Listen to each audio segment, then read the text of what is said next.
خدا روسی نمیشه اونش بشوی رو نداشتیم خدا روسی سر شو چیزی نخوردیم معمول اون کندوی ما رو میتونی سعی کنی خانه ما رو به سعی کنی شما هم چیز ندارین د حسن لاسمانه خیستونه شکر فضل کسی ادرس داد میگه بسیار پیسه دار مردم هست اینجا نه واجی ما به رمضان چیز نگرفتیم نه بابا واجی خدا روسی نمیشه اونش بشوی رو نداشتیم خدا روسی سر شو چیزی نخوردیم معمول اون کندوی ما رو میتونی سعی کنی خانه ما رو به سعی کنی شما هم چیز ندارین مثل ما وریا چقدر اقتصاد ما غریب است تو کا کلگی به خدا گوش نمیشه خو کده نه خدا روستی که از ترس خداوند روزه گرفتیم پنج وقت نماز میخونیم از ترس خداوند و نمیتونی به داخل خانه رسای کنی کندوی ما رو خالی اونش تو کار امروز خدا روسی یعنی روزه را نمیتو گرفتی چیز نخوردی نه خدا روسی هم توش گرفته تو چطور هستی بچم خوب هستی اونم چای تر خورده خب نو خدا نو نفر ده نفر سه چیز نداریم غیر از خداوند خب الله مهربان است ان شاء الله خود تشویش نکنین ما پشت نمی تو خانه میگردیم که مستحق باشن ان شاء الله ما بازم تا که می رمضان تیر شو سیس ان شاء الله شما به مردم دعا کنید او دغه کورنۍ موږ تاسو حق ان شاء الله مرسته بور سره کوي 1 2 3 4 5 فی الحال 5000 بگه مادر جان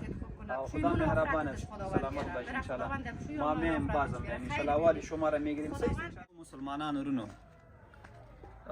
په افغانستان کې یتیمان او کونډې ډېر زیات موجودې دي دلته داسې کورنۍ موجودې دي چې د کار کولو څوک نه لري واړه ماشومان او زنانه وي دغه یتیمان کار نشي کولی زنانه کار نشي کولی او دو په نهره باندې اکثره کورنۍ دي په نهره باندې روژه نیسي نو دغسې کورنیو سره به انشاءالله موږ مرسته کوو او چې په هر ځای کې وي راځئ په دې کاروان کې زموږ سره مرسته وکړئ ځکه واړه ماشومان او زنانه وي دي نو د کار کولو څوک نه لري نو پر موږ تاسو حق لري ان شاء الله دوی ته به نغدې پیسې سپارو تر څو د دوی خپل ضروریات چې څه وي هغه په خپله پوره کړي مادر جان خوب هستی سلطان خوب است خدا ان شاء الله جور هستی چطور زندگی وضعیت چطور است مادر زندگی 30 پاره مورد می‌خریم 50 پاره مورد می‌خریم ما آمدیم که شما کتیما کمک کنین ما با پشوی چیز نداشتیم و شما تا بودیم که نمیشه اون چای تو آخر میرون است که ما چرا بخوریم روز روزگار ما چرا قم شوی پدری اولاد داره سرک مرا کسش لونه نده 14 ساله بچه دیگه تو روزگار بخیر لخص یعنی چیز ندارین نه دیگه چیز بخیر با پشوی چیز داشتین یعنی میشه نگه گردن بس یک از بالا است نمیدونم چای خوراک مس خلاص نه چای خوراک دیگه نمی تو روزگار ما اصلا خانه را سعی میکنیم سرویس میکنیم خداوند مهربان ذات است شما دیگه چیز کنین به خودتان پشوی هر چیز رمضان تیار کنین سی سا یک دو سه چهار پنج یعنی مادر جان 5000 روپیه سیستا با خودتان هر چیز بگی سیست شنو و او نن روزي اوله د هیڅ هم نه راوړی او دغه کورنۍ دی واقع د مستحق خلک شته دی دوی وایي چې بیګا پښتنه موږ شی نه لرل پښتنه پکې شوي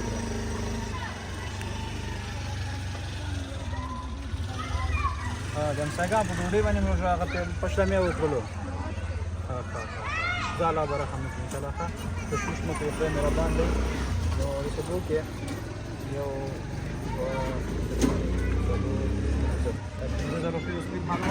زه بیا هم راځم صحیح دی نو په دې د روژه مات لپاره سودا واخیستې ماشومان دې ښه دي انشاءالله ښه وروره ته څنګه په خیر مې بیخي خیر اوسې الله دې عزت وکړه څنګه دي ماشومان دي څنګه دي مورې ښه دي وروره خیرت دی نو ښه څنګه د روژه څنګه د روژه ښه شکر دی خیر دی روژه هم خلقه لاري ده تاسو څنګه یاستئ کور ته خیر وښه الحمدلله د الله فضل دی څنګه د روژه مات ته چې وکړه نه پشلمي ته والله وروره ښه ګزاره کوو نو بیا هم الوګان هم ته پخ کړي الوګان دې پخ کړي وو په هغې د روژه نیولې او څنګه د خاوند راغلی والله وروره که ته ووایم که نه خاوند زما بله ښځه کړې ده او دا 4 کاله وشو چې دروغ به سړی څه روژه وایي که نه الله ته وتلی دي نو نه راغلی دی او نه لاله خرچه راوړې ده او نه م لیدلی دی وقل ته پېښور له تللی پېښور نه راغلی دی ورور سره دیره دی 4 لورګانې مې دي ښه نو داسې کورنۍ شته دی چې هغه واقع د مستحق دي څوک کور کې نه لري نو موږ انشاءالله مورې زه ته پیسې در کوم نو روژه مات ته بار شی واخلې صحیح دی مورې یو دوه درې څلور پنځه زمونږ مورې او موږ باندې همیشه ستاسو په شان خلک حق لري او موږ دغه حق تاسو ته رسوو نو دا ستاسو حق مورې دا در واخلئ ډېره مننه بس ټولو مسلمانانو ته دعاوې کوي الله دې ټولو مسلمانانو رحم وکړي نو داسې اشخاص حق لري خدای پاک دې اولادونو ته برکت ورکړه، الله دې تا ته برکت بدواوې ورکړي. کوي زمونږ مور. ورور یې دین الله په دې دنیا ژوندی